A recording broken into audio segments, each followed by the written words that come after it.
37쪽 이렇게 보시면 이게 지역의 생활 습관과 관련된 것들이 굉장히 사실은 중요해요. 그리고 제일 먼저 인류가 했었던 게 뭐죠? 제일 먼저 뭘 했을까요? 농업, 상업,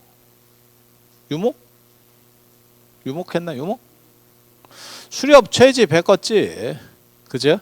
뭐 있는 거 주워 먹고 없으면 뭐 말고 굶고 있는데 가서 어디 이제 주워 먹을 게 있나 또 어디 찾아다니고 그 다음에 동물 좀 얼핑한 놈 있으면 뒤통수 까고 뭐 이러면서 먹고 살지 않았을까요? 김병만의 정글의 법칙을 보면 그렇게 살고 있죠. 아 저렇게 시작을 했겠구나라는 생각을 해볼 수 있죠. 뭐 그냥 그죠? 그리고 그 동물들을 가지고 좀씩 이렇게 번식시켜서 유목을 하는 문화도 있고 유목하는 문화도 있고 유목하는 지역은 대부분 강우량이 상대적으로 약간 적은 그렇게 그래서 초지 중심이 되는 거죠. 그러니까 농사를 잘 못 짓는 거죠. 그러니까 동아시아로 얘기하면 중국의 양자강 남쪽, 정확하게 말하면 회수 남쪽입니다. 강남 지방은 물이 풍부하기 때문에 걔는 논농사를 짓고 이모작도 가능합니다. 기온도 따뜻하기 때문에 우리보다 훨씬 위도가 낮아요. 그러니까 뭐 이모작도 가능하고 중국은 땅이 넓잖아. 그러니까 우리 정도가 어떻게 보면 중국에서는 약간 북쪽에 해당합니다. 우리나라 한반도 위도가 그래서 걔네보다 낮으니까 가능한 거죠, 그죠? 그리고 거기는 물도 많고 그래서 강남을 수향이다, 물의 고향이다라고 얘기를 하는 거고 강북으로 올라오면 그 회수 이북으로 올라오면 우리가 황하 이렇게 하면 막 떠오르는 그 이미지들 있잖아요. 그 동네만 하더라도 강우량이 그렇게 많지 않습니다. 강우량이 적으니까 황사가 난리 걷지. 강우량이 많으면 땅이 좀 수분이 많으면 아니 그렇잖아. 여러분도 마찬가지잖아요. 어렸을 때 아기 피부 이렇게 하면 수분이 많으니까 했지. 근데 지금 이제 노년이 되니까 비늘이 벗겨지지 몸에서. 뭐 인어도 아닌데 비늘이 뭔지 알지? 뭔지 알지? 이렇게 그렇게 된 거잖아요. 그래서 그 동네는 이제 논농사가 안 됩니다. 강북은 논농사가 안 됩니다. 그래서 밭농사를 짓게 되고 그래서 수수 같은 거 쓰는 거고 수수 뭐 조 뭐 이런 거 하는 거죠. 그래서 밭전자는 있어도 논답자는 중국에 없지. 한자가 논답자는 한국에서 만든 글자지. 밭전자 위에다가 물숫자를 써가지고 물찬 밭, 물이 들어있는 밭 이렇게. 우리는 논농사가 이게 비가 어느 정도 우리는 강우량도 되고 그리고 산이 있는 게 사시로 물이 있다는 뜻이 돼요. 그러니까 계속 물이 산이 물을 좀씩 나무들이 물을 비가 많을 때는 물을 이렇게 머금었다가 좀씩 뿜어내거든요. 그러니까 산에는 계곡이 계속 물이 내려오잖아. 만년설 같은 경우는 만년설에서 녹으면서 물이 내려오는 거고 우리는 숲이 있기 때문에 물이 내려오는 거잖아요. 계곡에서. 아니, 맞잖아요. 산이 이렇게 많은 나라에 살면서 그걸 왜 이렇게 이상하게 생각을 해. 근데 중국이나 인도 가보면 다 평야밖에 없고 산 보기가 굉장히 어렵습니다. 그 얘기는 뭐냐면 물순환이 제대로 안 돼 있구나. 그러니까 비가 똑같은 양이 온다고 하더라도 우리가 더 많이 와요. 근데 똑같은 양이 온다고 하더라도 우리는 천연 댐이 있는 거지. 나무라고 하는 숲이라고 하는 천연 댐이 있는 거고 쟤네는 없는 거죠. 그러면 비 올 때 물이 다 빠져버리는 거죠. 그럼 경기 끝. 그러니까는 뭐 물을 더 이상 댈 수도 없고 그럼 논농사는 안 되는 거고 이렇게 생각하시면 돼요. 그래서 제가 전에 그런 얘기 해드렸는데 붉은 수수밭 이런 거 영화 있었잖아요 예전에. 그래서 그런 식의 문화들이 나올 수밖에 없고 그게 강북 문화.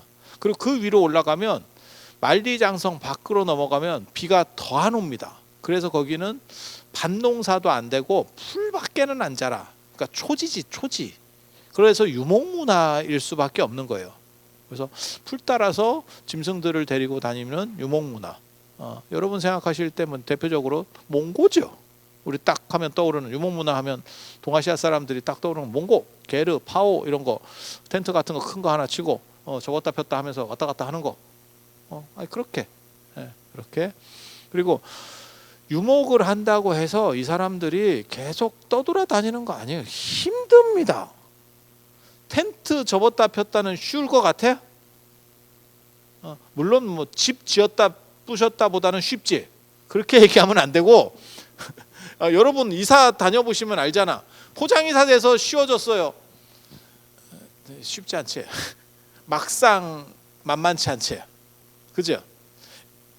야, 집에 이사 온 지가 십몇 년이 돼가지고 벽지 좀 갈아야겠어. 이런 집에 인테리어 기본 좀 하게, 집에 살림살이 좀 비우고 이것 좀 한번 해봐야겠다. 야, 그거 쉽지 않다. 돈 드는 것도 힘들지만 그 기간 동안 어떻게 처리할 거야? 아니, 겪는 문제잖아요. 겪는 문제잖아. 쉽지 않아. 근데 뭐 걔네는 쉽겠어요? 그래서 몽고나 이런 데도 힘들어요. 그러니까 어떻게 하는 거냐면 계속해서 풀을 따라서 이렇게 바람처럼 유행하는 게 아니고 한 군데 딱 정착을 하고 그 다음에 그 근처에 풀을 먹이고 그 다음에 한 놈이 양이든 뭐 소든 말이든 끌고 갑니다. 다른 지역으로 좀 멀리 떨어져서. 그리고 거기서 풀 먹이고 다시 돌아오고 딴 사람하고 바톤 타치를 하든지 그렇게 해서 또 가서 또 이쪽에서 동쪽으로 갔다가 서쪽으로 갔다가 남쪽으로 갔다가 북쪽으로 갔다가 사방팔방으로 이렇게 갔다가 그래서 그 근처 가까운 데서 다 먹었어? 그러면 옮기는 거예요. 이해가 되죠? 그게 편할 것 같잖아. 인간이면 그게 편하잖아. 그래서 그렇게 하다 보면 본질은 그 텐트에 있고, 그러니까 기본 가족들은 있고 한 사람이 나가서 그렇게 하고 있는 거죠. 짐승하고 같이. 가축하고 뭐 예를 들어서 내가 말 뭐 50마리를 데리고 나갔어. 그럼 그렇게 해서 한 일주일 거기 살다가 오는 거야. 일주일 열흘 이렇게 살다가 오는 거야. 혼자서 텐트 치고. 무슨 생각이 들까? 무슨 생각이 들까 도대체? 별 생각 없지. 동물하고 말할 것도 아니고 그냥 혼자서 이러고 있는 건데 그게 개인주의입니다. 개인주의. 유목이 초래한 개인주의. 유목문화에서 나오는 개인주의. 혼자서 그냥 있는 거예요. 혼자 끓여 먹고 혼자 있고 말할 수 있는 놈도 없고 무슨 뭐 말하고 얘기를 해야 되나 양하고 얘기를 해야 되나 뭐 이러고 있는 거지 뭐. 그래서 개인주의. 유목문화는 개인주의. 그리고 농경문화에서도 개인주의가 나오는데 그거는 물산이 풍부했을 때 나옵니다. 중국의 강남 쪽에. 거기는 이모작 삼모작이 가능하고 먹을 게 지천이야. 그러니까 배를 안 고파.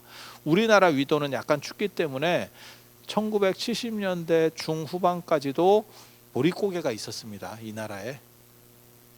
아니 맞잖아. 꼭 이런 거 얘기하면 대꾸를 안 해요. 근데 다 살아봤는데 내가 젊은 사람한테 얘기해서 대답을 안 하면 아유 너네는 안 겪어봤으니까 라고 하지만 실제로 맞잖아요. 시골에서 있었잖아요. 춘궁기 때.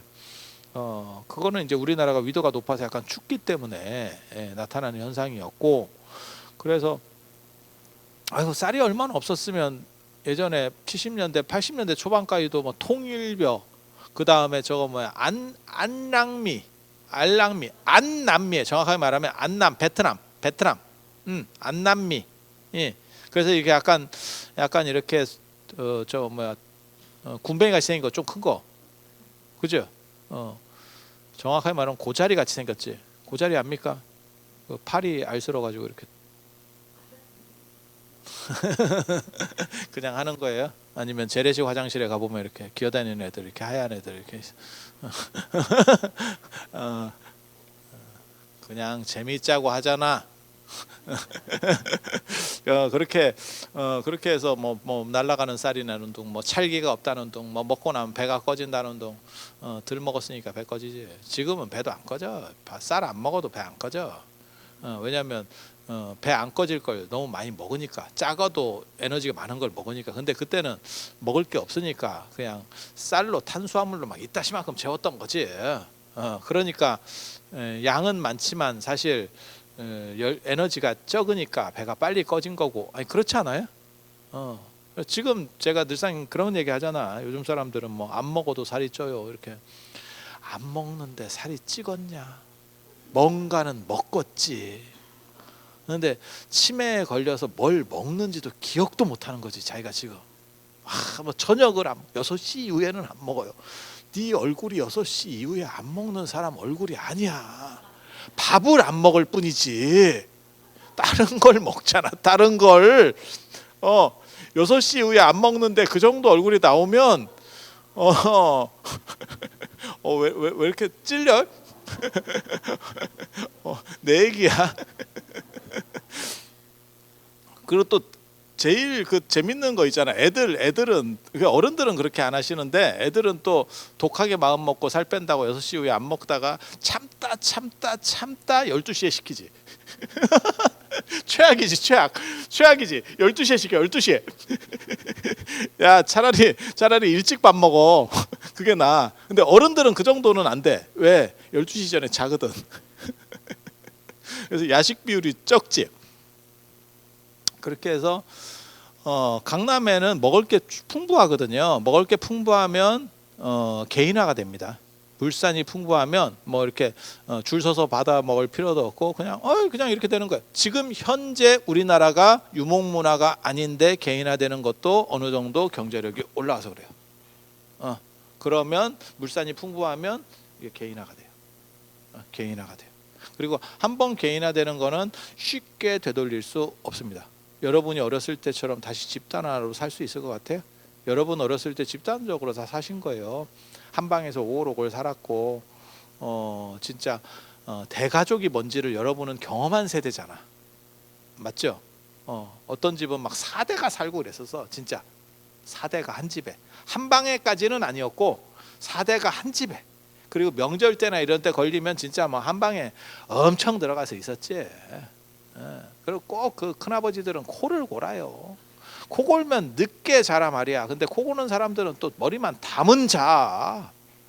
그리고 코도 얼마나 시게 고는지 그냥. 그 방에만 문제가 아니라 옆방까지 다 들려. 층간 소음이 아니고 방간 소음 이래가지고 그러던 시절이 있었지. 그래서 개인화에는 두 가지가 있다더라. 유목문화는 혼자서 처리를 해야 되는 그런 개인화가 있고, 그 다음에 어느 정도 풍부해지면 굳이 같이 안 해도 되지. 지금도 마찬가지죠. 여러분 박관장반을 무진장 사랑하지만 방이 남기 때문에 각 방을 쓰는 거지. 왜? 그게 편하잖아. 사랑해서 같이 있고는 싶지만 애들이 다 떠나서 방이 남는데 뭐 그런데 편하잖아. 혼자 써보면 그죠? 그러니까 그냥 사는 거지. 그렇게 하는 거지. 사랑하지 않아서 그렇게 하는 건 아니잖아. 내가 잘 알아요. 그렇게 개인화되는 거예요. 그러니까 풍부해지면 분리가 됩니다. 뭐든지 풍부해지면 굳이 합쳐서 같이 할 필요가 없어. 그리고 우리 음식 먹는 것도 봐봐. 최근에 바뀐 형태 중에 하나가 뭐냐면 찌개에 숟가락 같이 안 넣어 먹는 문화. 그 최근에 바뀐 겁니다. 최근에 가족끼리도, 예전에는 가족끼리는 그냥 먹었고 가족이 아닌 사람하고는 조금 그랬는데 지금은 가족끼리도 떠먹어. 아니 맞잖아. 아니 코로나 때문에 그런 건 아니에요. 이제 문화가 바뀌는 거지. 서로 이렇게 관여하지 않는. 그리고 인간이 지금 사는 데 있어서 가장 중요한 것 중에 하나가 사실은 결혼 굉장히 중요합니다. 학교도 중요하고 뭐 취직도 중요하고 그러지만 결혼이라고 하는 게 변수가 엄청 많거든. 예단할 수 없는 변수가 많아요. 그러니까 학교나 직장은 대충 어떻다라는 걸 예단할 수 있는데 이게 결혼이 탐색을 해봤는데 까보면 패가 아닌 경우가 있어. 그 패가 아닌갑다 이런 경우가 있어. 이게 희한해. 살아보면서 바뀌어. 이거 환장하겠네. 그래서 변수가 많기 때문에 그래서 혼례를 일륜지 대사라고 하는데 그 중요한 문제를 얼마 전까지만 해도 부모 목소리가 엄청 컸습니다. 그런데 오늘날에는 많이 줄었죠. 그 느껴지지 않으세요? 예전에는 내가 싫어도 야 얘랑 결혼해 이렇게 해서 밀어붙이면 그렇게 가신 분도 있을 거예요. 연세 드신 분 중에는 내가 왜 저 사람이랑 해야 되나 이러는데 이미 끝났어. 이런 집도 있고 나는 이 사람이 너무 좋았는데 부모님이 내 눈에 흙이 들어가기 전에는 안 되나 이놈 새끼야 이렇게 나오는 바람에 깨진 경우도 있고 지금은 그렇게까지 부모님이 반대하시기는 쉽지는 않은 시절이고 아니 맞잖아요. 그리고 결혼을 하는 아들한테도 손자를 낳았으면 좋을 것 같긴 한데 그 말을 잘 못 꺼내지. 야, 너 낳긴 낳냐? 뭐 이런 식으로 약간 이렇게 예전 같으면 당연히 낳아야지 이러면서 어머니 애가 그래도 잘 안 생겨요. 그러면 보약 뭐 이렇게 하는데 그 짓 잘못하면 집에 비밀번호를 바꿔버리지. 시절이 이게 뭐냐면 개인화 쪽으로 가고 있다. 지금 그 얘기를 하는 거예요. 예전에는 그 간섭하는 거를 당연시 받아들였고 그것을 기분 나빠하지 않았어. 그냥 의뢰이 그런 거려니라고 생각을 한 집단주의 문화였었고, 근데 한 번 더 생각해 보면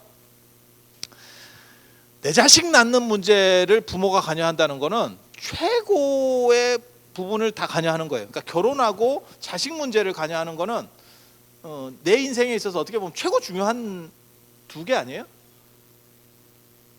이거보다 더 중요한 게 있어? 더 중요한 게 있어? 어떻게 보면 가장 비중이 큰 건데 이걸 부모 지분이 더 컸어. 위로 올라갈수록 그거는 부모가 결정하는 상황이 됐어. 오늘날까지도 남아있는 풍습 중에 하나가 뭐냐면 지금도 그 부분은 좀 남아있는 것 같아요. 손자 이름 지을 때 할아버지 지분이 좀 남아있어. 아니 그렇지 않아요? 그거는 어른한테 한번 여쭤봐. 근데 그 나머지는 없어. 뭐 지분은 무슨 지분이야. 돈 주면 좋고 안 주면 뭐 말도 못해. 그리고 돈을 줘도 그런 걸 내가 물어볼 수 있나? 뭐 이런 정도가 된 거죠. 그러니까 그만큼 집단화에서 개인화로 바뀐 거예요. 그래서 유목문화는 개인화 쪽이 강한 거고, 농경문화에서는 풍부하면 개인화로 가는 속성이 있고, 그 다음에 농사는 혼자서 못 짓습니다. 지금은 혼자서도 지어, 기계가 좋으니까. 그런데 우리가 전통적으로 뭐 향약, 두레 뭐 이런 식으로 해서 떼거리 문화가 있는 이유가 농사를 내가 혼자서 지을 수가 없어. 또 공동 노동이라고 하는 게 어느 정도 필요해. 그래서 농경 사회일수록 떼거리 문화가 강합니다. 그러니까 여러분 어렸을 때만 해도 도시가 제대로 발전하지 못했고, 그 다음에 이제 농사들이 어떻게 보면 우리 주 산업의 대부분이 농사였었죠. 그러다 보니까 집단주의였었고, 지금은 도시화되고 농사는 지금 우리 경제에서 차지하는 비중이 그렇게 크지 않습니다. 까놓고 얘기해서 정부에서 돈을 들여다 박는 게 농사지. 농사를 통해서 나오는 게 아니고 식량 안보라는 차원에서 지원을 해주는 거지 지금. 아니, 맞잖아. 맞잖아. 까놓고 얘기해서 그냥 사다 먹는 게 더 싸요. 농사는 지금. 쌀 우리 안 하고 그냥 외국에서 사다 먹는 게 나아. 밥이 쌀이 다른 거 아닙니까?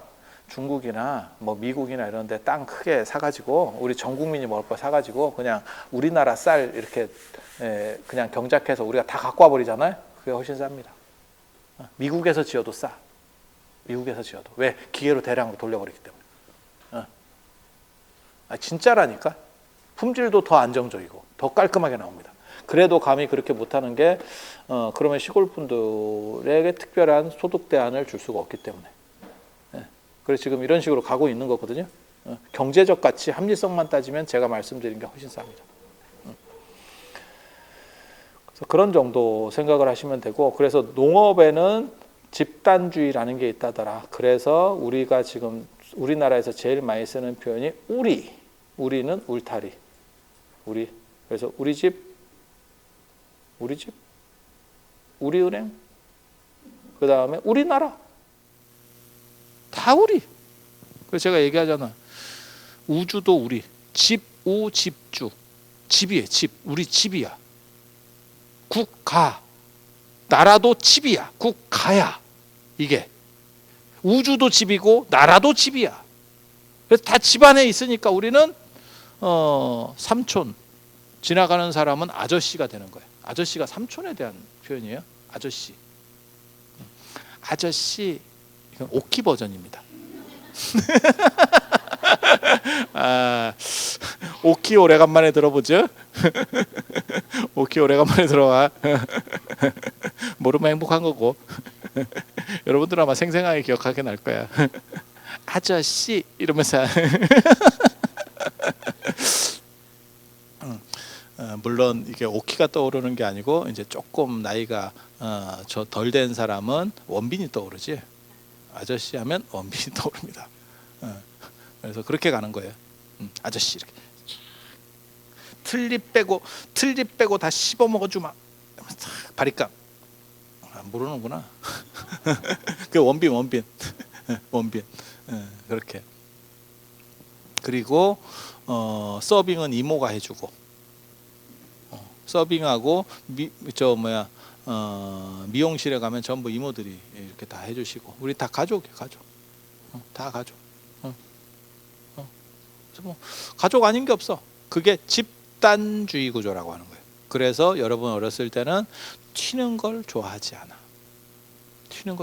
그래서 무던하게 이렇게. 그러면 진짜 내 속마음이 없었느냐? 속마음은 있었지. 하지만 참았어요. 그래서 여러분들이 지금 그 과보로 인해서 화병이라고 하는 전 세계에서 유래를 찾아볼 수 없는 병명 이름 자체가 세계적으로 화병으로 등록이 돼 있습니다. 화병으로. 우리나라 게 몇 개 등록된 게 있어. 저 옥스퍼드 대사전 뭐 이런 데도 몇 개 등록된 게 있어. 그런 게 화병, 배째라, 재벌. 배째라도 있어. 배째라가 있어. 굉장히 재밌어. 배째라 뭔지 알잖아. 돈 뜯어먹고 배째라 씨. 이게 억양을 잘 살려야 돼. 이거 되게 재밌어. 배째라는 조금 빼도 되지 않을까. 재벌은 특수문화고 화병은 여러분들 세대가 아마 끝이라는 생각은 합니다. 그 뒤부터는 갱년기는 있을지 몰라도 화병은 요즘 여러분 애들은 그거 별거 없어요. 남자애나 뭐 여자애나 비슷해. 몰라, 제가 성인지 감수성이 떨어져서 그런지 모르겠는데 요즘 젊은 뭐 20대나 이런 애들 보면 그냥 거의 맛입니다. 맛 잡습니다. 이렇게. 결혼해도 가사 분담 50대 50으로 해야 되는 거 아니요? 뭐 이렇게 해갖고 하고, 내가 설거지를 했으니 너는 음식물 쓰레기를 버리고 와. 뭐 이런 거 있잖아. 여러분들 때는 어땠어요? 음식물 쓰레기를 버리고 와. 그러면 내가 너를 버려줄게. 이렇게. 자, 음식물 쓰레기로 너를 처리해 줄게. 이러면서 데려가는 거지. 그래서 집단주의 문화라고 하는 것은 농경사회에서 나타나는 현상이다 라고 보시면 되고, 그리고 그래서 자, 유목과 농경 이 두 가지의 특징. 유목은 개인, 그 다음에 저 농경은 집단, 그리고 경제력이 올라가면 농경에서도 개인화가 이루어진다더라. 우리나라 개인화 일어나는 거를 한번 봐보세요. 우리나라가 60년대 70년대 초반까지 중반 정도까지 북한보다 못 살았습니다. 있는 얘기 하는 거야. 북한보다 못 살았어. 그리고 70년대 중반부터 조금씩 올라가기 시작해서 이제 지금은 이제 뭐 겜도 안 되게 벌어졌잖아요. 그렇게 벌어졌는데 언제부터 우리나라가 조금씩 피기 시작했냐면 80년대에 들어서면서 피기 시작했고, 88 올림픽 하는 정도부터 이게 해외여행도 자유화가 되고 좀 편해졌어, 나라가. 기억해봐. 벌써 그게 30년도 더 된 일이지만 한번 기억해봐. 그래서 벌써 한 35년 된 얘기잖아요. 그래서 그렇게 됐고, 그 다음에 90년대부터 뭐가 있냐면 자기 PR의 시대라는 게 나오기 시작해. 그러니까 찌그러져서 겸손하게 있는 게 아니고 나대는 시대가 시작된 거야. 나대는 시대. 그리고 2000년 이렇게 들어가면 이제 개성이 있어야 되고, 그 다음에 지금은 자소서의 시대, 자기소개의 시대. 그러니까 면접 같은 거 볼 때 제가 그런 얘기 하잖아요. 우리 어렸을 때 같은 경우는 면접을 보러 갔는데, 예를 들어서 기업에 면접을 보러 갔는데 자네 뭐 저 잘해본 거 있나? 뭐 외국 같은 데 가봤나? 그러면 제가 그냥 몇 나라 그냥 가본 게 다죠. 뭐 이런 식으로 말하면 그게 정상적인 거고, 자네 어디 좀 가봤나? 그러면 바짝 손들면서 제가 미국도 가보고 일본도 가보고 뭐 했고 지금 이렇게 나오는 거예요. 면접 볼 때. 자, 봉사활동 같은 거 좀 해본 사람 있나? 그럼 바로 손들고 제가 뭐 했고 이렇게 나와야 돼. 그런 거는 조금 이렇게 제가 이러면 떨어집니다. 지금은 나대는 시대. 여러분 어렸을 때는 겸손의 시대. 예. 그래서 남자들은 과묵해야 되고 말을 해야 하나 뭐 이런 식으로 해서 부부인데 같이 길을 가는데 한 10m 떨어져서 가. 나 이거 되게 재밌어. 나 이거 어렸을 때 이런 거 보면서 되게 재밌었어. 왜 이게 가족인가? 나 이런 생각 되게 많이 했거든. 시골에 갈수록 더 떨어져 가. 시골 어른들은 진짜 뭐 몇십 미터를 떨어져 가는 것 같아. 시골 어른이 그 노인 양반은 몇십 미터 앞에서 이렇게 꼭 각 잡고 가고 뒤에 할머니가 뭘 이고 따라와. 그게 부인이야. 이게 세트냐? 이게 뭔가 이런. 아니, 저는 도시 쪽에 그나마 있어. 도시에서는 그 정도까지는 아니었어. 그리고 마누라랑 어깨를 나란히 해놓고 가면 쪽팔리다고 생각했어. 아니, 맞잖아. 여러분 세대 어른을 얘기하는 게 아니고 여러분 윗세대 어른, 여러분 윗세대 어른들은 그런 생각을 했었어. 가부장적거니 뭐 이래 가지고 겉보리 세 말만 있어도 처가살이는 안 한다라는 시절이 있었던 거고, 지금은 처가가 잘 살면 고맙지. 처가살이가 뭔 문제가 되겠습니까? 제가 우리 집에는 다시는 안 가겠습니다. 더 가능한데. 아예 부모를 바꿔버릴까요? 이것도 가능해 지금 시절이. 그래서 집단주의 속에서 개인화가 80년대부터 시작해서 2000년대로 쭉쭉쭉 온 거예요. 그리고 거기에서 뭐가 있느냐, 뭐가 작동했다라고 보냐면, 제가 이제 우리 주변의 가전으로서 주목하는 게 TV입니다. TV를 보면 처음에는 TV가 한 식구 집에 하나밖에 없으니까 식구 전체가 TV를 봐요. 서로 돌리지도 못하고 그냥 이렇게 보는 거예요. 80년대 지금 얘기하는 거 80년대. 여기 그러다가 90년대가 되니까 리모컨이 나왔어요. 이 리모컨이 굉장히 중요한 겁니다. 한 프로를 끝까지 안 봐도 되는 상황이 벌어져. 틱틱틱틱. 그 전에는 나가서 이렇게 여러 명이 같이 보고 이제 돌리는 거거든. 근데 그 뒤에는 한 가족이 보다가도 거기 이제 중간에 드라마 시작하기 전에 이렇게 광고하고 있으면 잠깐 돌려볼게 이러면서 돌리기 시작하는 거야. 그거를 나가서 할 때는 힘들었는데 리모컨이 나오면서 요 짓을 하기 시작했어. 그게 개인성의 발현이라고 하는 거거든. 집단에서 개인화되기 시작하는 거거든. 그리고 그 다음에 각 방에 테레비가 들어가면서 문이 닫히기 시작해. 방이 닫히기 시작해. 네. 그리고 스마트폰까지 오는 거예요 지금. 그리고 그것과 똑같이 개인화되고, 그 개인화가 대학에서는 어떤 일로 벌어졌느냐, 모든 동아리의 해체. 네. 그러니까 떼거리로 뭉쳐서 뭐 학생운동 안 해요. 제가 그래서 그 얘기 하잖아. 뭐 반값 등록금 뭐 어쩌고저쩌고 나올 때, 에이고 현실도 더럽게 모르는 놈들, 정치인들이 저렇게 현실을 몰라서.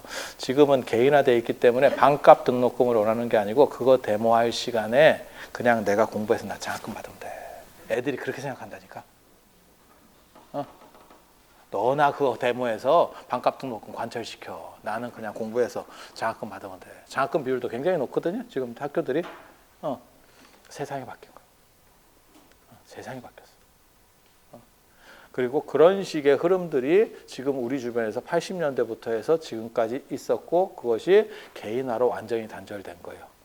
그래서 집안 식구들이 모여도 어느 정도 그냥 인사 정도 끝나면 그 다음에 저렇게 소파에 같이 앉아 있으면 서로 스마트폰을 하는. 가족 구성원 중에서 스마트폰을 안 하는 거는 개밖에 없습니다. 개도 하고 싶은데 걔는 이게 자꾸 옆에 게 눌려가지고 이게 쉽지가 않아. 이게 개발톱이 잘 안 눌려. 그래서 못 하는 거고. 그리고 그게 가족이에요. 그러니까 우리도 저희 월정사 이렇게 있으면서 카페 같은데 이렇게 어른들이 이렇게 와서 서로 열심히 대화를 하고 있어.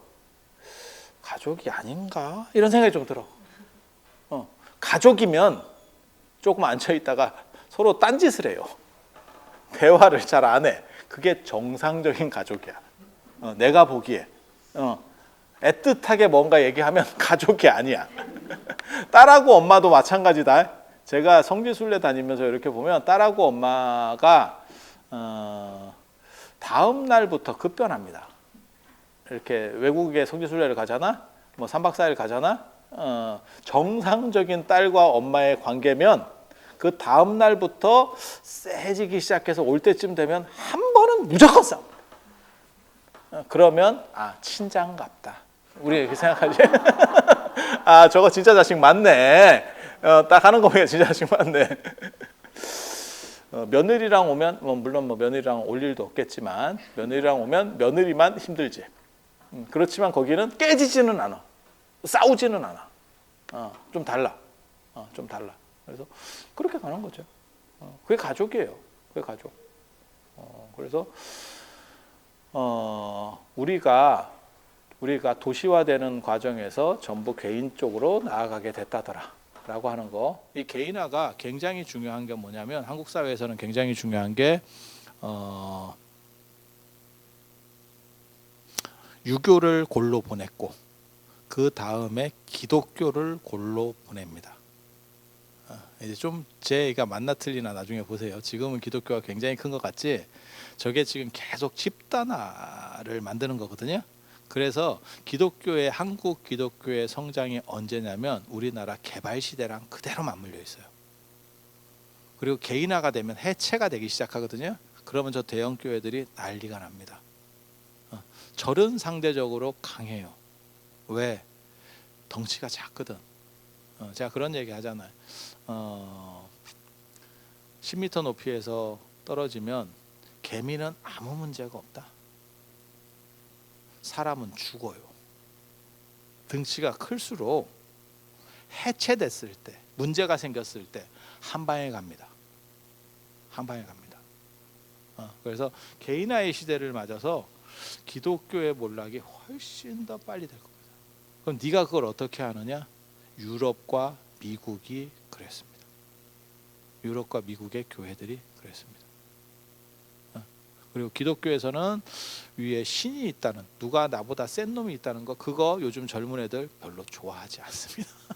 누가 나한테 간섭을 돈 주는 것도 아니고, 야씨 뭐 잔소리만, 내가 너한테 잘 보여야 된다고 웃기고 자빠졌네, 이렇게 나오는 거예요. 그럼 불교는 원래 개인화된 종교예요. 지팔 지연드는 종교예요. 그래서 원래는 수행론이었기 때문에, 명상주의고 수행론이었기 때문에 지팔지가 흔들었는데 나중에 종교화되면서 집단화가 된 거죠. 근데 산속에는 집단화를 하려도 크게 집단화할 수가 없어요. 산에서 뭘 몇 명이나 모으겠어. 50명 모으면 절반이 산짐승이야. 사람은 없고 관광객만 와. 신도는 없고. 그래서 이게 굉장히 중요해. 그러니까 한국 기독교를 이해하는 데 있어서 기독교의 몰락의 신호탄은 개인화하고 주 5일제입니다. 주 5일제. 내가 보기에는 이게 굉장히 큰 사건이라고 지그들이 느끼는지 모르겠어. 우리가 그냥 종교 지형을 분석할 때 이거는 너네는 엄청난 타격을 볼 것이다 라고 우리가 판단하는 거. 그러면 불교는 어디에서 타격 보느냐? 중소도시의 소멸에서 타격을 볼 겁니다. 지방이 소멸하거든요. 산에 있는데 사람이 없어, 주변에. 여기가 원래 한 10,000명 정도 살았는데 사람이 1,000명밖에 없어, 인구가. 이거 뭐 어떻게 할 거야, 이거?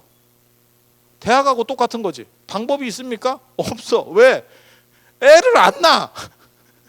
대학을 머릿수를 채우려도 방법이 없어. 지방대 소멸 어쩔 수가 없어요. 인구가 없다니까. 학교를 댕기는 놈이 없어. 아예 어쩔 거야. 방법이 없어. 그래서 여러분 다 들어보셨는지 모르겠는데 벚꽃 피는 순서로 날아간다. 다 날아가는 거예요. 그리고 그 벚꽃은 수도권에서도 핀다더라. 여의도 벚꽃이 유명하다더라. 이게 온도차가 있는 거지. 결국은 그건 100%입니다. 그건 100%입니다. 우리가 살았을 때 지금 다 볼 얘기를 해드리는 거예요. 이렇게 흐름이 갑니다 라는 얘기를 해드리는 거예요. 그리고 개인화의 끝판왕이 어디냐? 상업입니다. 상업. 묘목이라든지 농업에 개인화하고 상업에 개인화는 또 틀려. 여기서 상업은 제가 여기서 쓰는 상업이라는 표현은 대상무역이에요. 대상무역. 예전 상업은 우리 같이 가게 열고 점포를 이렇게 하는 그런 상업이 아니고, 그리고 상업이 유목이나 농경보다 뒤에 만들어지는 거예요. 그건 당연하지. 잉여된, 그러니까 남는 물건이 있어야 바꾼다는 생각을 하기 때문에, 야 지금 먹고 잘 게 없는데 뭘 바꿔? 그리고 뭐 쓸만한 게 있어야 바꾸지. 실제로 저희 어렸을 때만 하더라도 시골에서는 상업 개념이 없었습니다. 그래서 뭐가 있었냐면, 이게 농산물이라는 게 참 재밌는 게 한 방에 양이 많아지거든. 내가 쑥갓을 심었어, 상추를 심었어, 뭐 심어봐, 고추를 심었어, 한 방에 양이 많아져. 그런데 그걸 저장할 수 있느냐? 저장 못하죠. 팔 수 있느냐? 파는 게 힘들어요, 생각보다. 그러니까 어떻게 돼요? 지나가는 사람한테도 필요하면 가가세요가 되는 거예요. 어차피 남는데 뭐. 그게 인심이 좋다라는 그런 표현들로 남아 있었던 거예요. 지금은 시골이 훨씬 야박합니다. 훨씬 야박합니다. 왜? 작은 것도 팔 수 있는 구조가 시골에도 깔려 있고, 그 다음에 시골은 은퇴라는 개념이 없어요. 죽을 때까지 노동력이 돈으로 환산됩니다. 노동력이 부족하거든. 그러니까 연세 드신 분도 품을 팔 수 있어. 품을 팔 수 있어. 그래서 시골로, 그러니까 도시 사람하고 시골 사람의 가장 큰 차이 중에 하나는, 도시 사람은 일하는 시간이 정해져 있고 그 다음에 쉬는 시간이 정해져 있어. 시골 사람은 그게 없어요. 시골 사람은 그게 없어. 그냥 자기가 부지런하면 계속 일이야. 그리고 그게 돈이 돼. 소출을 만들어낼 수 있어. 그래서 시골 인심이 더 각박해졌어요. 그래서 그런 거 들어보셨는지 모르겠는데, 뭐 귀향하고 귀촌하고 이랬다가 인생 쓴맛 보고, 야 이런 줄 몰랐다. 이게 도시는 외지인이 들어와서 살아도 누가 신경을 안 쓰는데, 시골은 거기에 화합하지 못하면 또 화합도 더럽게 이상하게 시켜. 무슨 뭐 마을 발전 기금을 내세요. 뭐 이런 게 있어.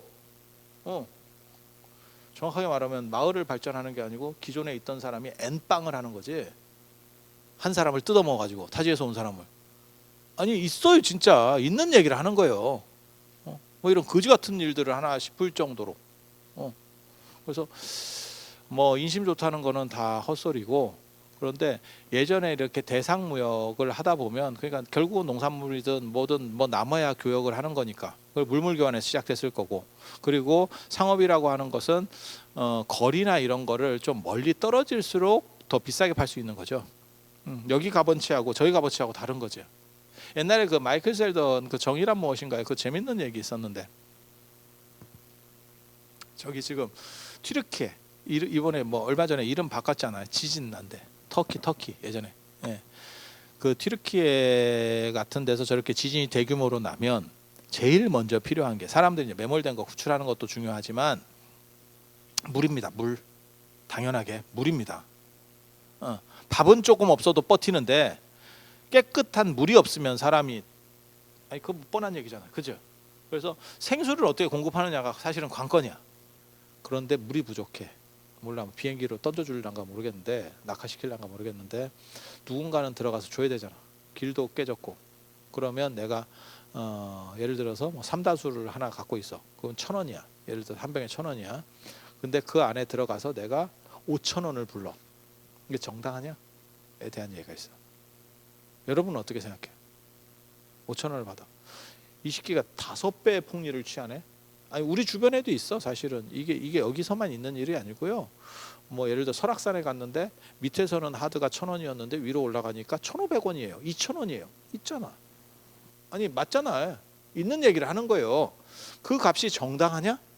우리가 이제 볼 때 그 정도를 물류를 이렇게 올렸으면, 아유 뭐 그래도 한 500원 정도, 뭐 돈 1,000원 정도 비싸면 그럴 수도 있겠다. 조금 이게 남겨 먹는 것 같긴 한데 막 그렇게 가지 뭐. 이게 가능한 거고, 이놈이 1,000원짜리를 5,000원에 받아요. 이러면 야 씨 너무하는 거 아니냐? 이 생각이 들겠지. 물론 안 사 먹으면 되는 거 아닙니까? 안 사 먹어도 욕은 하지. 근데 교양인이니까 입으로는 안 뱉지만 뇌로 하지. 뇌로. 아니 맞잖아요. 근데 예를 들어서 튀르키예 지진이 났는데 그 굉장히 험한 상황을 들어가야 돼. 설악산하고 비교도 안 돼. 그래서 그 사람이 5천 원을 받든 10,000원을 받든 10배를 남겨. 예를 들면 10배를 남겼어. 그러면 야, 죽어가는 사람한테 10배를 남겨서 팔아먹는다는 게 이게 미친놈 아니냐. 도와주지는 못할 망정. 어때? 논리가 성립되지? 그런데 한 번 더 생각해 보면 2,000원이 정당한 것 같다. 그 정도 노력이면. 이렇게 했을 때 거기 시신 냄새 맡고 그 험난한 길을 들어가야 되고, 들어가겠냐? 민간이 들어가겠냐? 그러니까 국가나 군인이나 이런 사람들은 정부에서 내리니까 들어가지. 민간이. 근데 정부나 이런 조직들은 사실 상대적으로 좀 늦어요. 민간보다 늦습니다. 언제나. 민간이 들어가는 데 있어서는 이득이 가미되면 훨씬 더 강력한 거 아니야? 당장에 물이 없는 사람 입장에서는 10,000원이라도 사 먹는 게 정당한 거 아니야? 그렇게 열어주는 게 정당한 게 아니야? 아니, 이게 마이클 샌더 정의란 무엇인가? 그런 식으로 나와요. 비슷한 얘기가 나와. 그래서 꼭 폭리를 취한다고 욕할 수 있는 문제가 아니다. 이것도 맞을 수 있고 저것도 맞을 수 있고, 그 얘기를 하는 거예요. 답이 있다가 아니고. 당장에 지금 물이 없어서 죽어가는 사람한테는 10,000원이라도 주고 사서 먹는 게 낫지. 그것도 논리가 성립이 된다는 얘기하는 거예요. 반대 논리 쪽에서는 사람들이 그렇게 힘들고 재산을 다 잃고 손실이 엄청나고 가족이 죽었는데 거기에서 뒤통수를 쳐가지고 폭리를 취해 먹는 놈, 나쁜 놈. 논리가 되죠. 어떤 논리를 쓸 거냐. 어떤 논리를 쓸 거냐. 그런데 분명한 건 사람이 위험해도 먼 길을 가는 이유는 대부분 이익과 관련됩니다. 그 이익은 두 가지입니다. 하나는 돈, 하나는 명예입니다.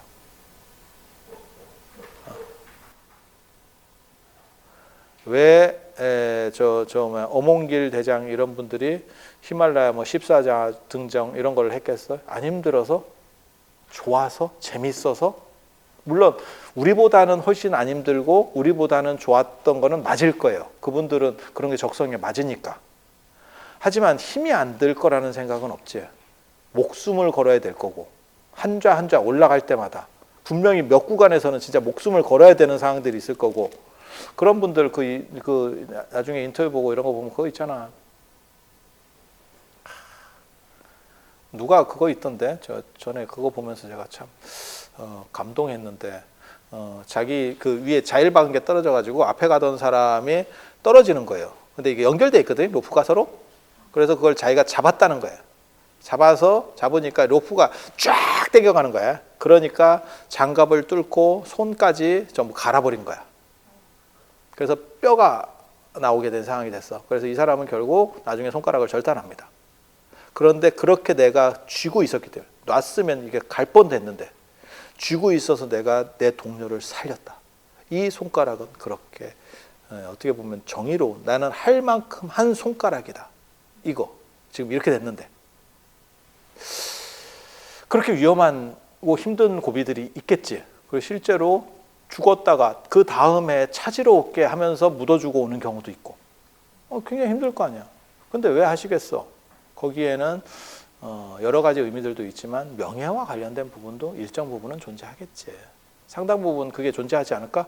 그렇지 않으면 몇 개 올라가고 끝날 거지, 뭐 전체를 꼭 굳이 다 올라갈 필요가 있나? 그렇잖아.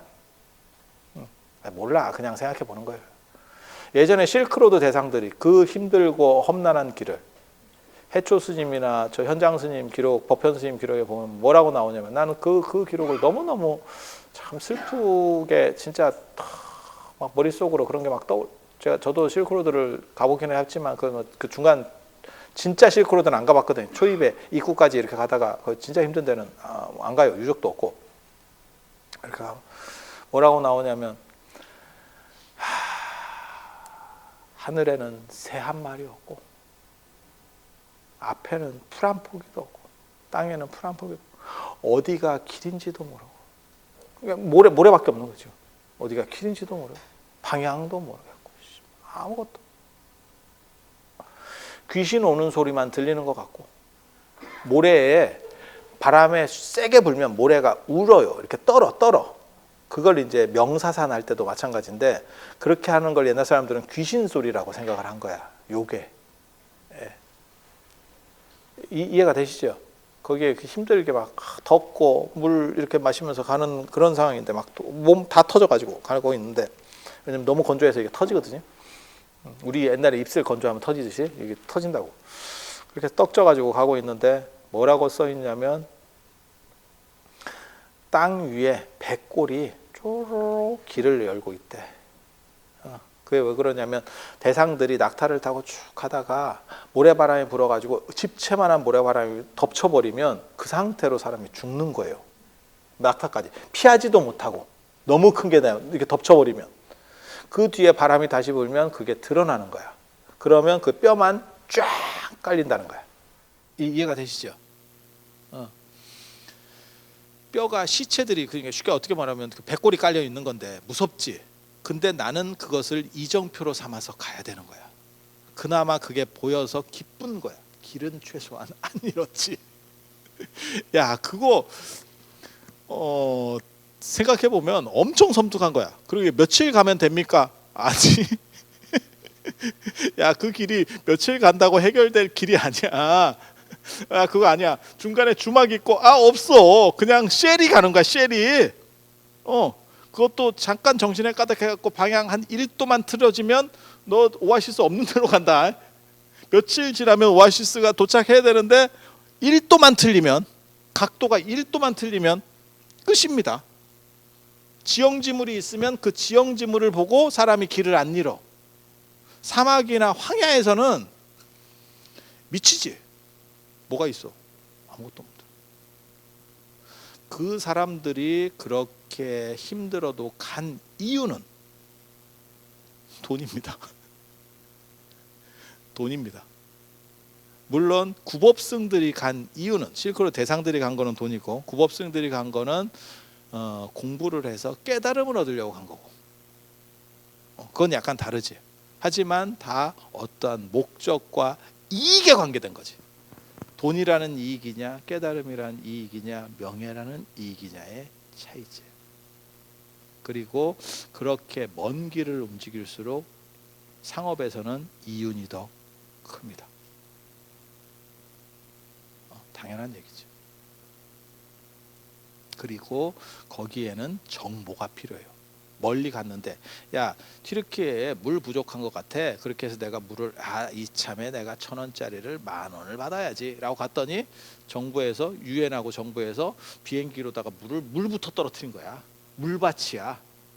그래서 셀이 들고 갔더니, 길도 다 끊어져서 지게로다가 들고 갔으니까 여긴 500원이야. 이러면 이거 무슨 개고생 이렇게 되겠지. 그래서 정보가 있어야지. 정보는 어떻게 오느냐? 유비 추리를 통한 합리적 판단. 신이 이 정보를 줄 수 있느냐? 못 주죠. 못 주죠. 그래서 상업이 움직이면 개인적인 판단, 이건 개인입니다. 개인화야. 이거 판단해야 돼. 오너들 이 판단 진짜 잘하는 거예요. 그게 정주영 회장님이나 뭐 이병철 회장님이나 이건희 회장님 다 그런데 엄청난 분들인 거예요. 이거냐 할 때 가는 거지. 그래서 그런 개인적 판단, 그러니까 개인화지. 그리고 정보라는 합리성, 인간의 이성주의입니다. 그리고 그러한 이성주의의 시대에 있어서 핵심적으로 등장하는 게 인도에서는 불교. 그 불교 얘기를 이제부터 해드리도록 하겠습니다. 불교의 가장 큰 특징, 상업과 관련된 합리성 이거든요. 상업이라고 하는 게 이 책의 가장 큰 특징이, 제가 이 책을 쓸 때 뭐 하고 있었냐면, 제가 동국대에서 강의 교수를 하고 있었어요. 근데 그게 강의 교수가 뭐 하는 거냐면 교양 과목을 가르치는데, 동대에는 저기 미션 스쿨 그런 틱한 거기 때문에 뭐가 있냐면 불교 과목을 전 학생이 다 들어야 돼. 그래서 불교 과목을 2과목을 듣습니다. 그게 불교와 인간이라고 하는 과목, 2학점짜리가 있었고 2시간짜리 과목이에요. 그리고 자아 명상이라고, 그건 빵학점짜리야. 학점도 없어. 그냥 패스 F 둘 중에 하나로 가는 거예요. 근데 그 강의 교수가 뭐 하는 거냐면 전 학생을 대상으로 이런 교양 과목을 가르치는 거예요. 그러니까 모든 학생이 다 들어야 돼. 응? 그래서 그걸 하는데 걔네들에게 어떻게 불교를 설명할까와 관련해서 쓴 책이 이 책이에요. 그때 한 6개월 정도 하니까 내교재가 있어야겠다. 왜? 너무 불교적으로만 쓴 책들밖에 없었어. 그래서 애들이 난 불교도 아닌데, 그러니까 내가 신청해서 온 과목이 아니야. 이 학교에 동국대에 들어왔다는 이유만으로 졸업 때 무조건 한 번은 들어야 돼. 이화여대는 채플 같은 과목이 있어요. 성대에는 교양 유교가 있습니다. 유교 과목을 들어야 돼. 그럼 졸업을 못해. 이해가 됩니까? 그렇게 해서 애들에게 합리적으로 불교를 설명할 수 있는 대안으로 제가 쓴 책이 사실 이 책이에요. 그래서 이게 보면 자본 이야기가 나옵니다. 자본과 권력의 관점에서 종교를 이해하는. 그러니까 뭐 신심의 관점에서 부처님이 대단해요. 그렇게 얘기하는 게 아니고 왜 이런 식의 흐름들이 나올 수밖에 없었는가에 대한 거시적인 관점들을 줍니다. 그리고 제가 늘상 말씀드리는 거 있어. 어른들이 되면 기억력은 떨어집니다. 연세 드신 분이 기억력이 뭐 좋아져요 라고 하는 거는 있을 수 없잖아요. 그냥 봐도. 저는 원래 어렸을 때부터 기억력이 안 좋았어요. 지금도 제가 보통 사람보다 기억력이 안 좋습니다. 여러분들은 설마 이렇게 생각하시는 분들이 많은데 그거는 저를 좀 아시는 분들은 알아. 근데 그래서 제가 기억법을 만들어냈어. 고등학교 때 나는 머리가 나쁘다는 자각만 한 게 아니고 기억법을 만들었어. 어떻게 하면 기억을 할까? 그게 거시기억법이에요. 그러니까 하나의 개념들을 기억하는 게 아니고 어떤 흐름을 잡아. 그렇게 해서 요건 이렇게 돼서 이렇게 연결돼서 이렇게 가는 거야 라는 식으로 기억을 하는 거야. 그러면 그 중간중간에 단어들은 날아가도 전체 흐름은 계속 기억을 해요. 그런데 연세가 드시면 이 거시적인 흐름을 이해하는 게 더 커집니다. 물론 뭐 더 연세가 드시면 방법은 없습니다.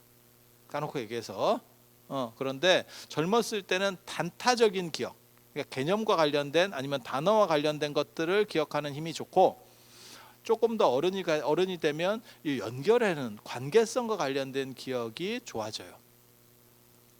그래서 저는 단기 기억이 잘 안 됐기 때문에, 그러니까 개념이라든지 뭐 단어를 외우는 기억들이 잘 안 좋기 때문에 내가 고등학교 때 연결하는 기억이라고 하는 거를 만들었어요. 그게 지금까지도 제가 이렇게 쓰는 거고, 그래서 제가 다른 사람보다 수업을 할 때 주변 얘기를 해줘. 요렇게, 이건 이렇게 흘러가는 거예요. 이렇게 흘러가는 거예요. 이건 이렇게 되는 거예요. 라는 이야기를 해줘. 그게 제 어떻게 보면 특징입니다.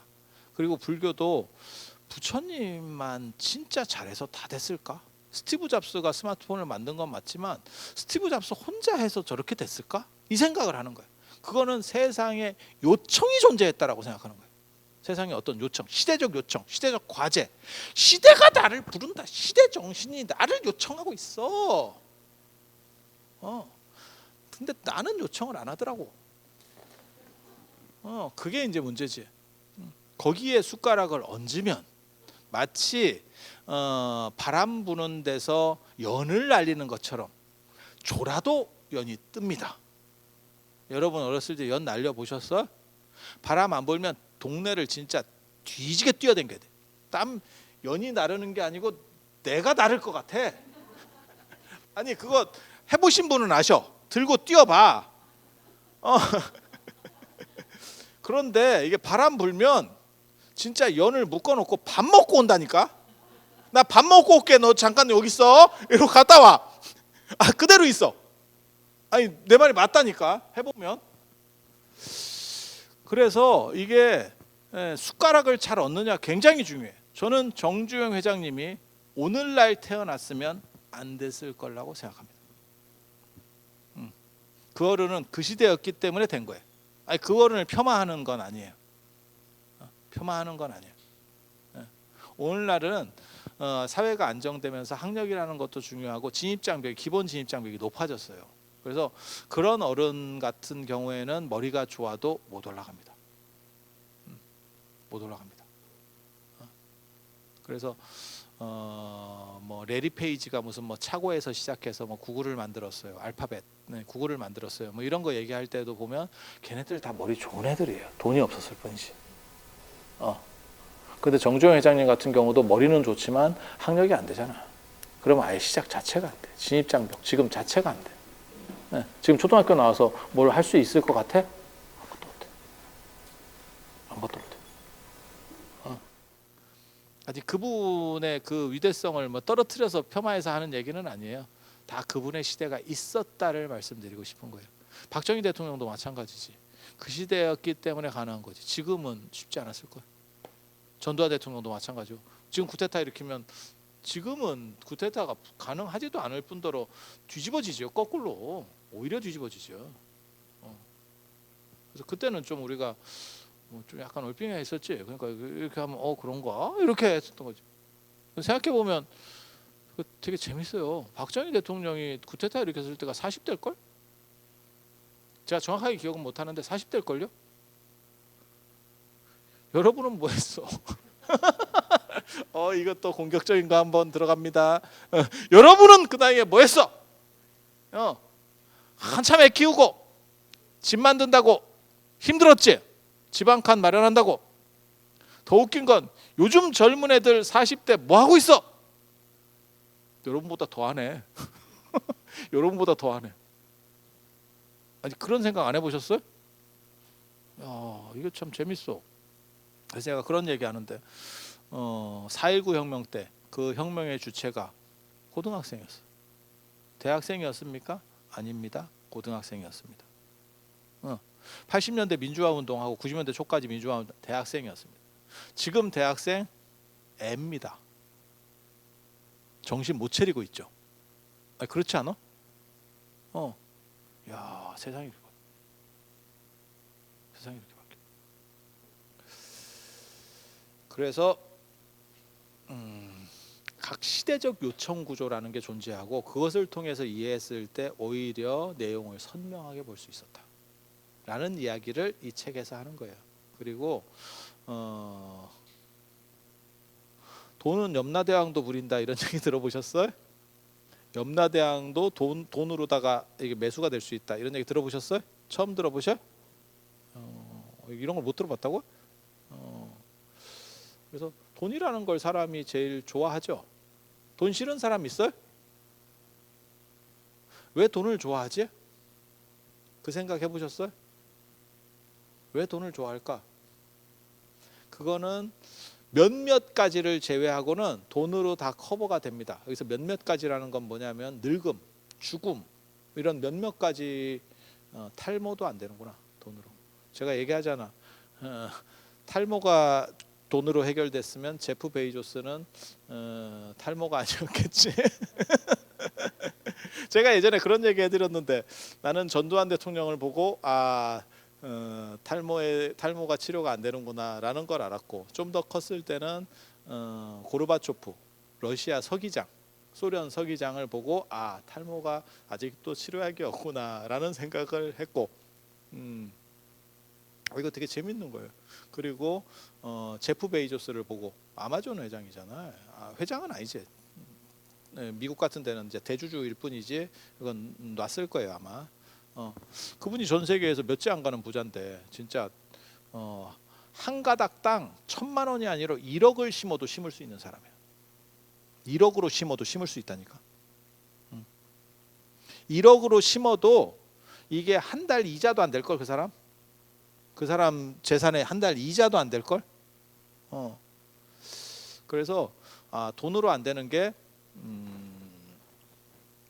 늙음, 나이 드는 거.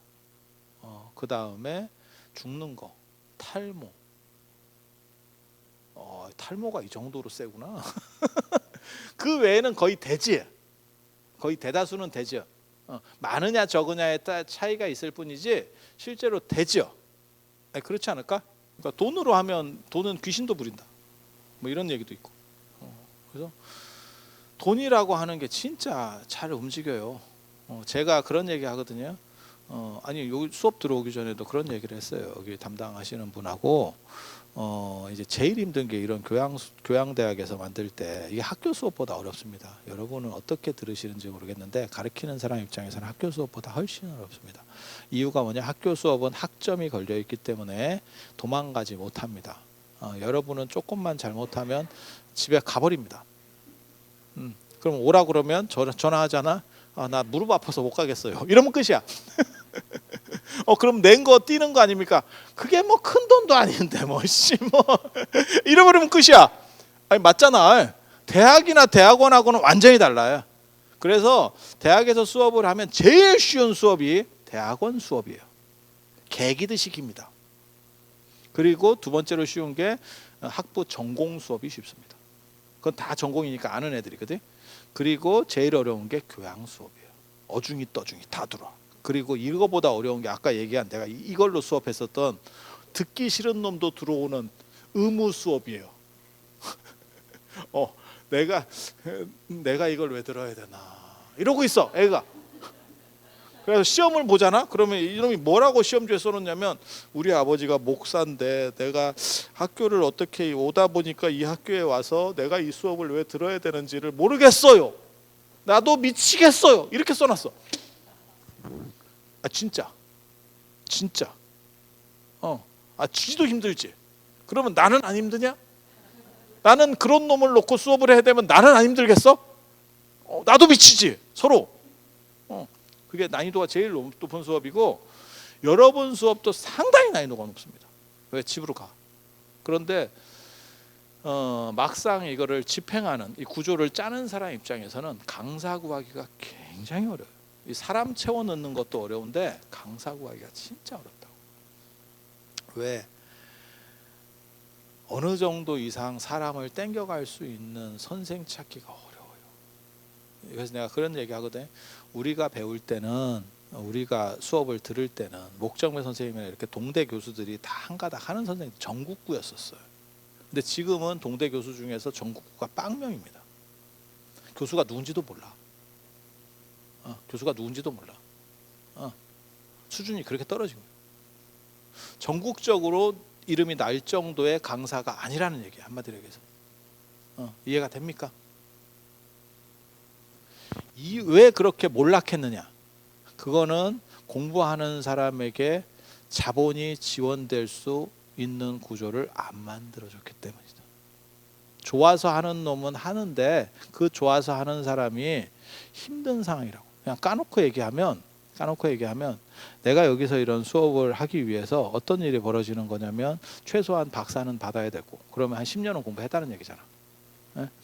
매주 다른 얘기를 하는 거다. 똑같은 걸 할 수 있을 것 같아? 안 돼. 다 다른 거 해야 돼. 내가 하고 싶은 얘기를 하는 게 아니고 여러분이 들을 것 같은 얘기를 하는 거예요. 정확하게 말하면. 신문에 글 쓸 때하고 논문 쓸 때하고 책 쓸 때가 다릅니다. 제일 어려운 글이 신문에 쓰는 글이에요. 제일 쉬운 글이 논문 쓰는 글입니다. 공부 못하는 놈은 논문이 어렵다 하는데 제일 쉬운 글이 논문 쓰는 거예요. 왜? 전문가 몇 명한테만 보이면 돼. 이 글은. 신문은 개나 거리나 다 보는 거야. 어떤 놈이 볼지를 몰라. 그래서 그놈들이 봤을 때, 그 모든 사람이 봤을 때 어느 정도 이상의 점수를 따야 돼. 그래야 내가 안 잘려. 이해가 됩니까? 그래서 청자를 상정하고 쓰는 거예요. 책도 이거를 할 때 독자들을 상정해요. 이거는 대학에 처음 들어온 대학생을 상대로 해놓은 거예요. 그래서 여러분들에게 수준이 딱 맞아. 여러분이 그 정도 지성인이에요. 왜? 칭찬해 주는 거예요. 칭찬. 그리고 여러분들이 그 대학생처럼 보이는 꽃띠지. 아유, 그 흰머리로 탈색하셨네. 요즘 대학생들이 저런 애들이 있어요. 그런 거예요. 제가 눈이 나쁜 관계로 그냥 그렇게 생각하는 걸로. 그래서 다 독자층을 상정하고 씁니다. 책 쓸 때도 이거는 이런 사람들이 볼 거니까 이 정도, 이거는 이 정도. 이거를 맞추는 사람은 책을 어느 정도 팔아먹는 사람이고 이거를 못 맞추고 지 하고 싶은 소리만 쓰는 놈은 책이 안 팔려요. 정확합니다. 이거 정확합니다. 그런 촉이 좋아야 돼. 그런 촉이 좋아야 돼. 그래서 이런 교양 수업이 사실 굉장히 어려워요. 난이도가 굉장히 높은 겁니다. 왜? 안 올 수 있는 잠재적 요소들을 가진 사람들이기 때문에. 그런데 이런 정도 조건을 만들기 위해서 계속 공부를 해야 되는 상황이 벌어지는데, 그러니까는 교수법도 연구를 해야 돼. 공부만 해서 되는 게 아니고 그 사람들에게 맞추는 게 교수법이야. 김치로 얘기하면 김치를 내가 잘 담그는 것뿐만이 아니고 가르치는 거를 어떻게 하느냐, 효율적으로 하느냐에 대한 부분이 들어가는 거예요. 그래서 그게 이제 여러 가지 교수법들이 있어요. 어떤 분은 쌉소리를 계속해. 그래서 예를 들어 뭐 법성계를 수업을 해요. 그러면 법성 원용 무이상 한번 해놓고 계속 딴소리를 해. 그리고 맨 마지막에 다시 그걸로 돌아와. 이런 작전을 쓰는 사람도 있어. 가만히 들어봐. 내 말에 맞나트려. 그 얘기만 노상하는 사람도 있어. 계속. 그런 사람들 대부분 사람들이 들으러 안 옵니다. 왜? 재미가 없어. 딱딱해. 딱딱해. 내가 고문 받으려고 오는 건 아니잖아요. 이게 지금 나이 먹고 내가 내 돈 내고 고문 받겠어? 이런 생각을 하는 거예요. 저 같은 경우는 목소리를 위아래로 움직이고, 아니 진짜야. 서 있을 때는 움직여요. 이렇게도 움직여. 사실은 그게 앉아 있는 사람에 대한 배려예요. 듣는 사람이 한음이 가면 너무 힘들거든. 그리고 말을 할 때 반말과 욕이나 이런 게 막 섞어서 들어가는 거예요. 그래서 안정감을 계속 흔드는 거예요. 안 그러면 잡니다. 안 그러면 잡니다. 그래서 이게 나름 고도의 작전이 있는 거예요. 내가 이런 작전을 만들어내기 위해서 진짜 말 잘하는 사람들 DVD를 2,000개 정도 봤어. 강사들, 그 사람들의 패턴들을 조사를 했다니까. 그래서 이런 노력이 들어가서 그나마 이렇게 몇 마디라도 떠들고 있는 거요. 그런데 지금은 박사는 넘쳐나고 있는데 지 얘기만 해. 지가 하고 싶은 얘기만. 그렇게 되는 이유는 뭐냐면 머리 좋은 사람들이 이쪽은 돈이 안 되거든. 그러니까 그냥 까놓고 얘기해서 연불 하는 것보다 이런 게 단가가 싸요. 공부하는 거. 연불 하는 것보다. 큰절 주지 스님 이런 거하고 비교도 안 되고 연불보다도 떨어져. 연불하는 스님보다. 연불을 잘하는데 얼마 걸리는지 아세요? 시간이 길게 잡아야 2년, 짧으면 6개월도 안 걸립니다. 어느 정도까지 하는데 똑같은 걸 계속 반복하는 거야. 김정구 두만강처럼 죽을 때까지 한 번만 배워놓으면. 우리는 계속 다른 거 들고 와야 돼. 맞죠? 그런데 오히려 더 쉽게 말해서 돈이 나죠. 거꾸로. 이런 상황에서 이게 발전하겠어? 이 조직이? 이쪽이 시장이 커지겠어? 우리같이 그냥 내좋아서 하는 사람들은 몇 명이 하지. 그렇지 않고서는 못해요. 근데 사람이 아무리 지좋아서 한다고 하더라도 몇 번은 하지. 100얼마 가면서는 못해요. 미안한 얘기인데. 그리고 코로나가 터지면서 시장 진입 장벽이 엄청나게 높아졌어. 무슨 얘기를 하는 거냐면 예전에는 그냥 그 절 주지 스님 얘기해도 사람이 들어줬어. 왜?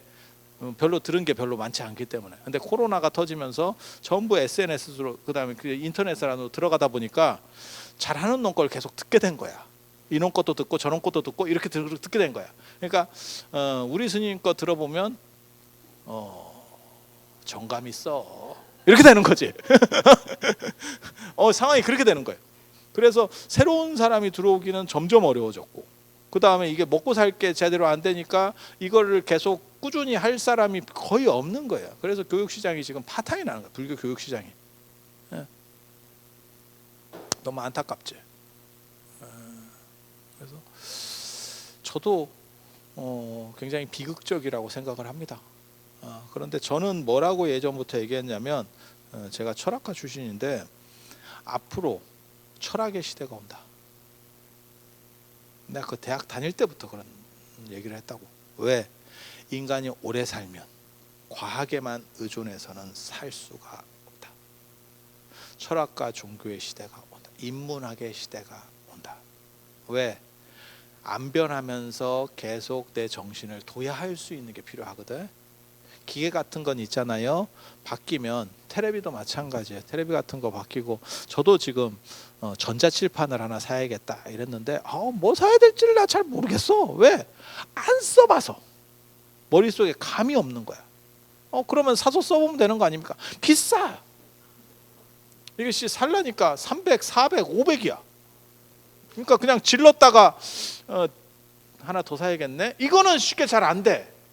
그렇게는 잘 안 돼. 여러분도 똑같아요.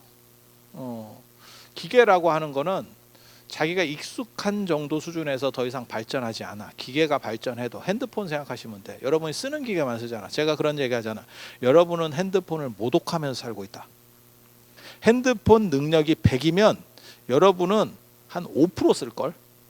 여러분 애들 쓰는 거에 몇 분의 1도 안 씁니다. 똑같은 기계라도. 그래서 제가 그런 얘기 하잖아요. 그래도 안 써도 신형을 써야지, 안 쓴다고 노인폰 쓰면 진짜 골로 간다. 과학의 소외라는 거예요. 과학의 소외. 나랑 같은 공간 안에 있는 그 기계인데도 내가 쓰지를 못해. 그게 과학의 소외. 기술의 소외, 과학의 소외. 이거 미친다.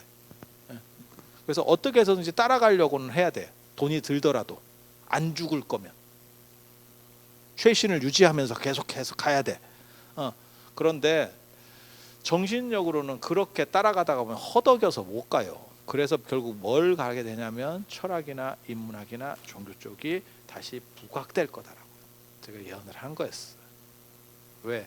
오래 사는 시절에 그럼 너희들이 무엇을 보고 살 건데? 라고 생각을 한 거지. 그리고 그 시대가 지금 오고 있는 거예요. 진짜. 그런데 불교 쪽에는 너무 지원이 잘 안 돼서 그쪽 층 자체가 거의 죽었어요. 지금 내가 보기에는 시장 자체가 거의 죽어버렸어.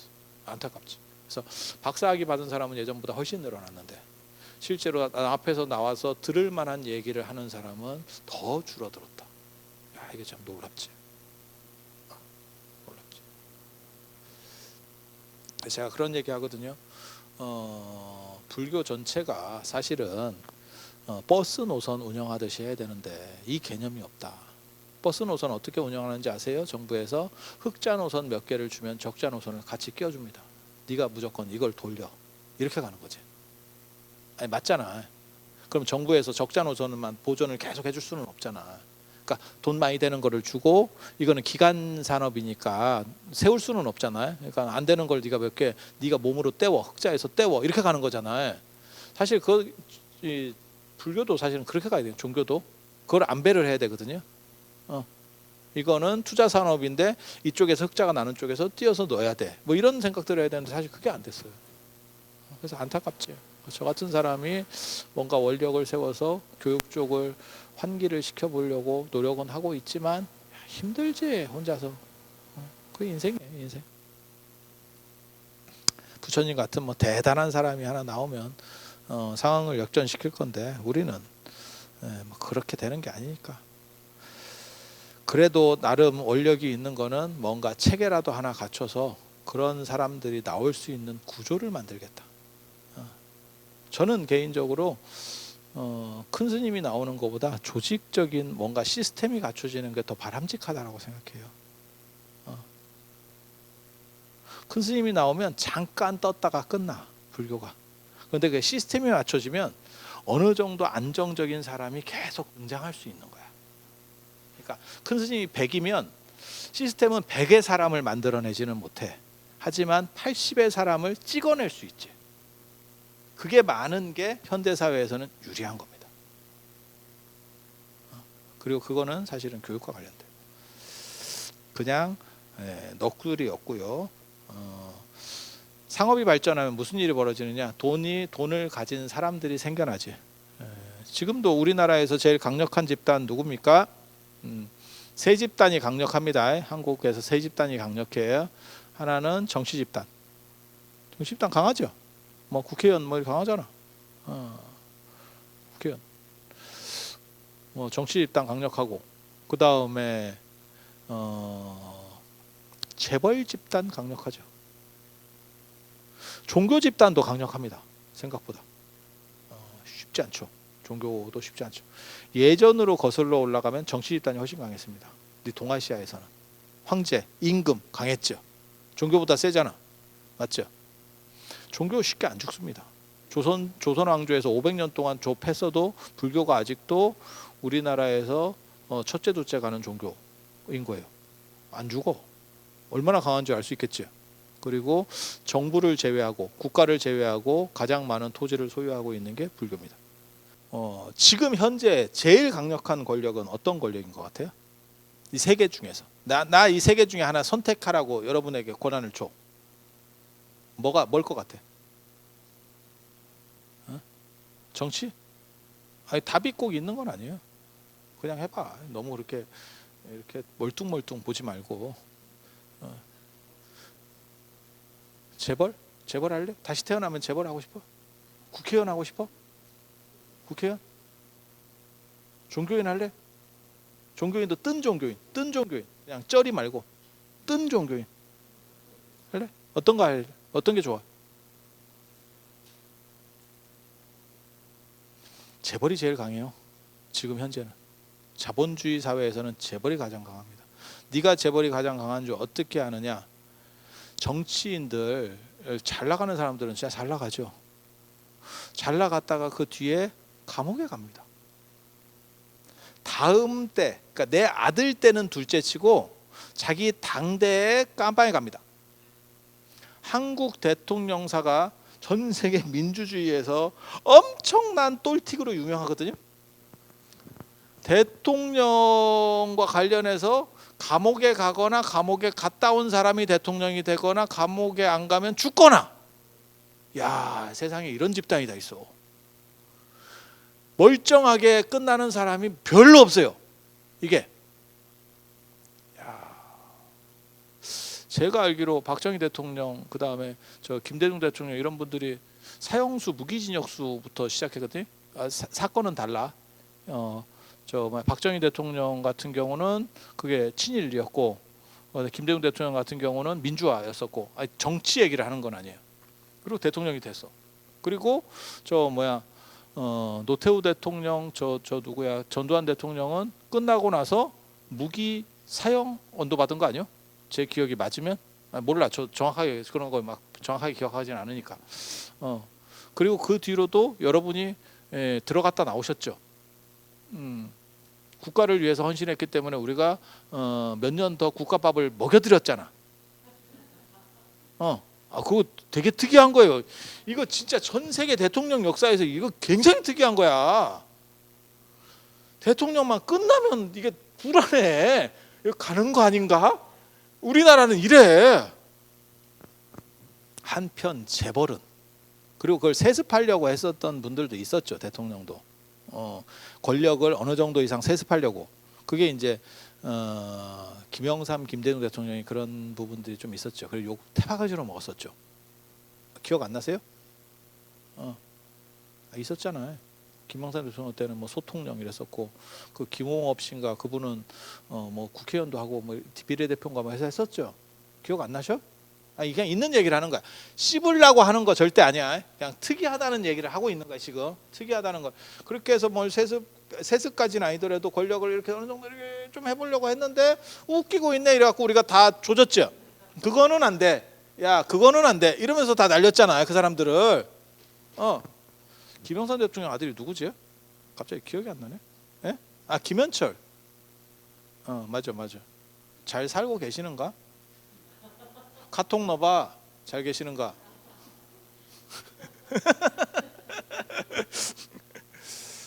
그렇게. 그런데 한 분도 제대로 연속된 분은 없었죠. 가장 그나마 연속성과 관련해서 가까웠던 분은 박근혜 대통령이었고, 박근혜 대통령이 박정희 대통령의 후광이 없었으면 대통령이 됐을 거라는 생각은 잘 안 하거든요. 그런데 뭐 두 분 다 뒤끝은 뭐 그렇게 좋았지는 아니고. 근데 봐봐, 재벌들을 봐봐. 한편 재벌을 보면 종교도 마찬가지죠. 뭐 대를 이어서 목사들 지금 엄청 문제 비판들을 직면하고 있잖아. 그죠? 뭐 불교 쪽은 뭐 그렇게 대를 잇기도 쉬운 것도 아니고, 대를 이으면 더 이상하지. 대를 이어서 절 주지를 하고 있어요. 그러면 좀 더 웃기는데 이렇게 생각을 하겠지. 그런 거는 아닌데. 근데 재벌들은 보면 3대 4대 있는 집이 여럿 있죠. 아니 봐봐, 맞잖아. 삼성도 지금 3대째잖아. 아니 그냥 있는 얘기 하는 거잖아. 아니 깔려고 하는 얘기 아니야. 깔려고 하는 얘기가 아니야. 이렇게 보면 재벌이 오히려 최강 아니야? 라는 생각을 하죠. 그리고 우리는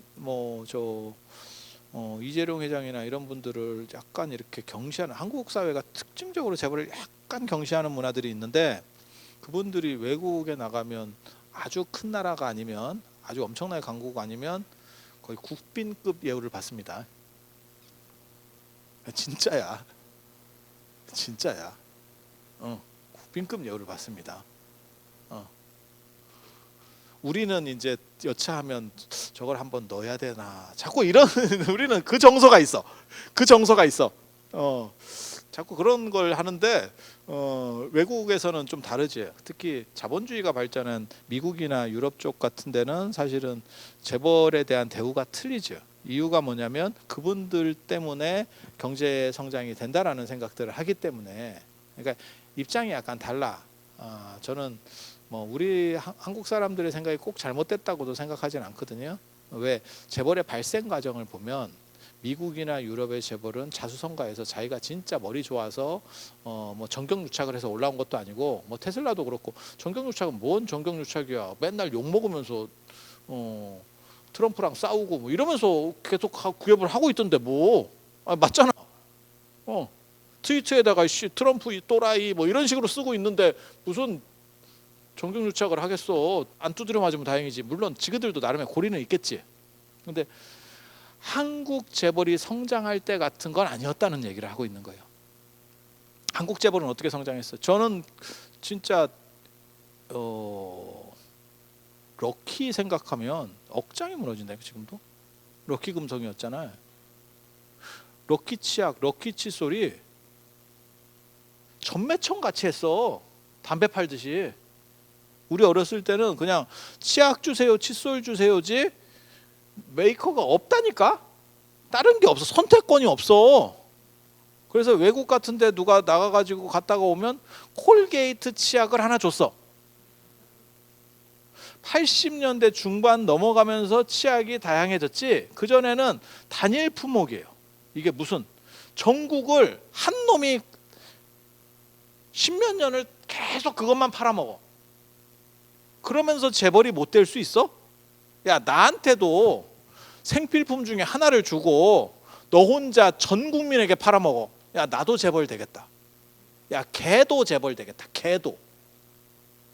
아니, 여러분은 그 생각 안 들어요?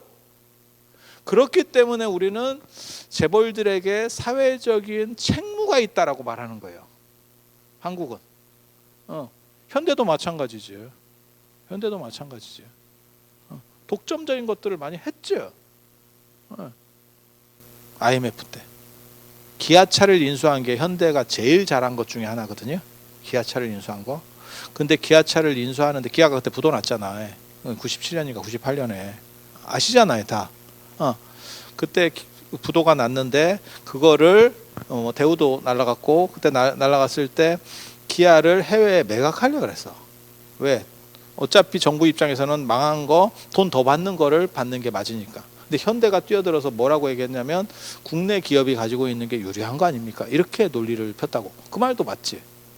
정부 입장에서는 아니 기업이 외국으로 나가는 것보다, 외국 사람에게 가는 것보다 한국 사람이 가지고 있는 게 아무래도 좋지 않겠어? 그거는 오케이. 그런데 현대에서 한 그 다음 말이 미친놈의 말이었지. 그러니까 깎아주세요. 그래서 우리가 공적 자금으로, 세금으로 기아차를 깎아서 현대에 매각했습니다. 찾아보세요. 전 국민이 성금을 내서 현대 기아차 인수를 도와줬어요. 세금으로. 국민이 재벌에게 돈을 준, 거의 자본주의 역사상 유례가 없는 사건이 벌어진 거예요. 그때 우리 선생님이 뭐라고 말씀하셨냐면, 지가 돈이 없으면 안 사야지. 이상한 논리를 펴면서 세금을 재벌이 착복하고 있다. 이게 도대체 정당한 세상이냐? 이렇게 말씀합니다.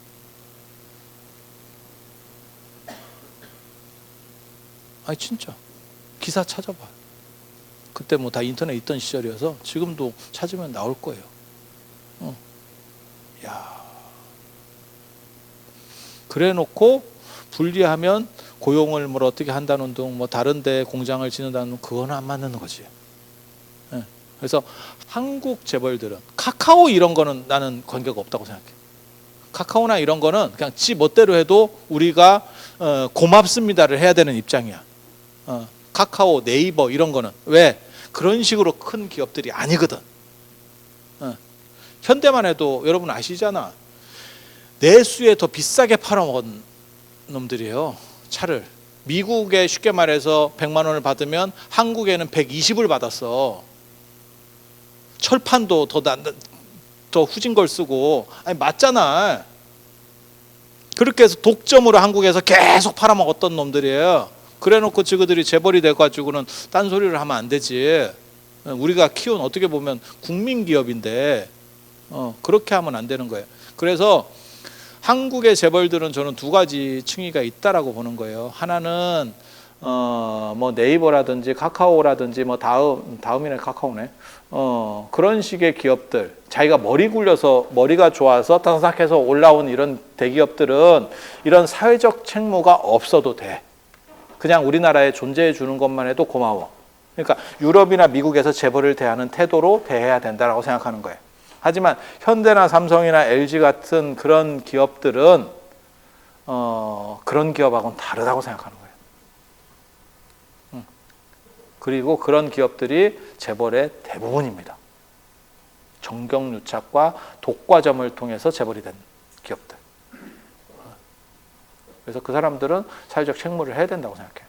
국민 위에 군림하려는 게 아니고 국민의 세금, 안 그러면 국민에게 삥 뜯어서 너네가 재벌이 된 거니까. 그리고 그런 조건을 그 사람이었어야만 했어 라고 하면 관계가 없는데, 럭키치약 럭키칫솔 팔아먹는 식으로 하면 나도 해, 너도 해, 다 돼, 다 재벌 돼. 그런 조건을 만들어주면. 그랬기 때문에 뭐라고 하는 거예요. 박태준 씨가 포항제철 짓듯이만 했어도 이런 식으로는 얘기 안 해. 그건 그때 굉장히 힘든 상황에서 박태준이라고 하는 판단력 좋고 추진력이 있는 분이 그 포항제철을 만들었어. 지금 포스코. 그래서 그거는 높게 쳐주는 거예요. 그리고 그 사람이 끝나고 자기는 떴지. 그래서 그런 거는 높게 쳐줘요, 저는.